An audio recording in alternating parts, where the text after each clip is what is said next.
Bismillahirrahmanirrahim. Assalamualaikum warahmatullahi wabarakatuh. Oke sahabat ilmu semuanya, sekarang jumpa lagi dengan Uma Aisyah ya. Sekarang kita membahas tentang fikih. Fikih ini yang pertama kali yang harus kita perhatikan adalah fikih wudhu. Kenapa sih kok fikih wudhu? Karena wudhu adalah awal dari sebuah ibadah. Jadi harus kita bahas benar-benar. Wudhu itu apa sih sahabat? Wudhu adalah membasuh anggota-anggota badan yang tertentu dengan air tertentu. Jadi membasuh wajah kita, membasuh tangan kita dengan air tertentu. Air tertentu itu air yang seperti apa? Air yang suci dan mensucikan, itu air tertentu. Dan anggota-anggota badan tertentu itu ya seperti wajah, tangan, kepala, dan kaki. Itu arti wudhu. Nah, sekarang kita membahas yang kedua, yaitu fardu wudhu. Fardu wudhu itu ada 6 sahabat. Ingat, fardu wudhu ada 6. Yang pertama adalah niat wudhu. Perhatikan niat wudhu. Niat wudhu itu niat ada di dalam hati. Niat kita ada di dalam hati, tapi harus dilafatkan dengan lisan. Di dalam hati boleh, kalau misalnya kita mengucapkan niat kita di dalam hati tanpa diucapkan juga boleh. Misalnya contoh, kalau kita wudhu di kamar mandi atau di WC, tidak di luar kamar mandi misalnya. Nah, itu kita ucapkan di dalam hati. Itu niat, karena niat adalah tempatnya di dalam hati. Niat wudhu itu seperti apa sih? Ingin tahu? Pasti kita sudah hafal ya niat wudhu ya. Yuk kita baca bareng-bareng. Bismillahirrahmanirrahim. Lafaz niat wudhu. Nawaitul wudhu'a li raf'il hadatsil asghari fardhal lillahi ta'ala. Kapan sih niat wudhu itu diucapkan? Niat wudhu diucapkan ketika membasuh muka. Ketika membasuh muka, itu niat wudhu diucapkan. Jadi misalnya kita membasuh tangan. Tangan itu bukan rukun kan? Dia bukan rukun, bukan fardunya wudhu. Jadi tidak perlu kita mengucapkan niat. Nah, ketika kita membasuh muka seperti ini, ucapkan nawaitul wudhu'a li raf'il hadasil asghari fardhal lillahi ta'ala. Jadi ketika membasuh muka kita ucapkan niat. Yang kedua, fardu wudhu yang kedua ini adalah membasuh muka. Ya, membasuh muka berbarengan dengan niat wudhu. Muka itu yang mana sih? Apakah cukup yang terlihat aja, yang tidak tertutup dengan jilbab, atau semuanya ini muka? Jadi muka itu dari tumbuhnya rambut, kepala sampai ke dagu. Dari tumbuhnya rambut sampai ke dagu. Ingat, jangan asal membasuh aja. Apalagi yang bedaknya tebal, pakai foundation, itu menghalangi. Harus dibasuh benar-benar.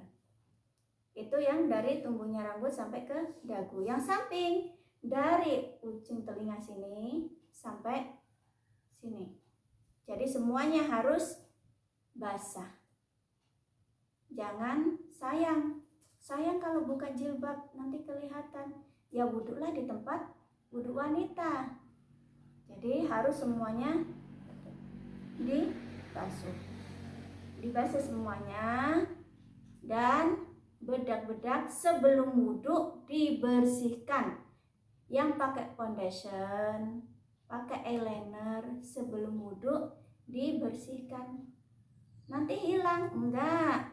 Nanti setelah wudhu kita pakai foundation lagi, pakai eyeliner lagi, pakai make up lagi, enggak masalah. Yang penting sebelum wudhu dihilangkan dulu. Oke, lanjut fardu wudhu yang ketiga adalah membasuh kedua belah tangan sampai ke siku. Ingat, sampai ke siku. Berarti siku ini harus basah. Tidak boleh hanya segini, hanya lengannya aja, tapi siku harus basah. Membasuh kedua belah tangan sampai ke siku. Caranya seperti ini. Ini air ngalir. Air ngalir diusap sampai ke siku. Di sela-sela ya. Di sela-sela.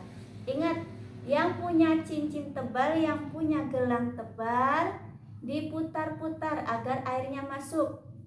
Airnya masuk. Kemudian cincinnya juga diputar-putar. Hati-hati itu loh. Kadang kita lengah dengan yang penting udah ini, udah kena air aja. Tidak seperti itu. Kuku yang panjang, hati-hati kuku kalian.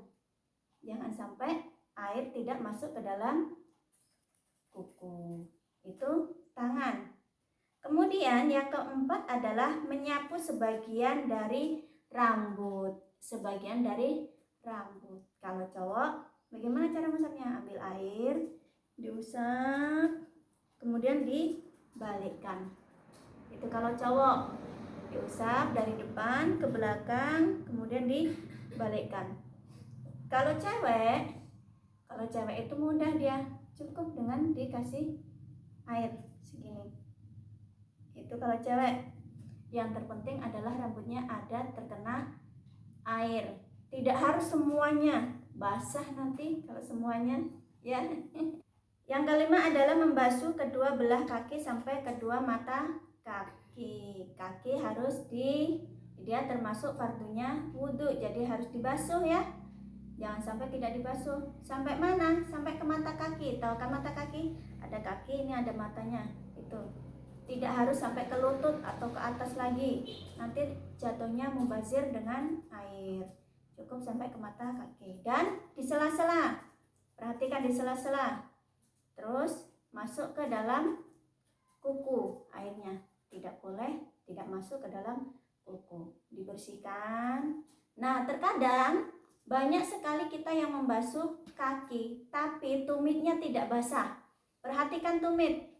Tumit itu harus basah. Karena sering kita cuman basuh segini aja di depan aja. Tapi yang belakang terlupakan. Hati-hati. Itu ada pertanggungjawabannya nanti. Ya. Yang terakhir adalah tertib. Tertib artinya menurut urutan dari nomor 1 sampai nomor 5. Dari niat sampai ke kaki. Harus berurutan. Jangan kaki dulu nanti terakhir niat. Nah, itu nggak boleh. Karena niat adalah yang paling utama. Harus berurutan.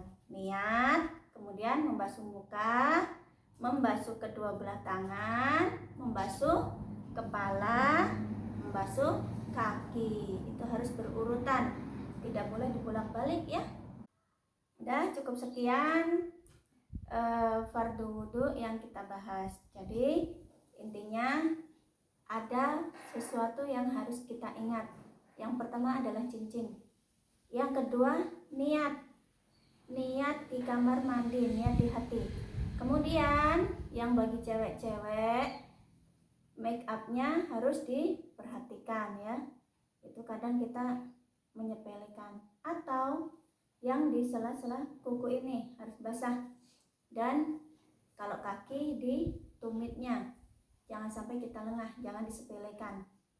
Itu yang terpenting. Karena kalau wudhu kita sempurna, insya Allah sholat kita sempurna.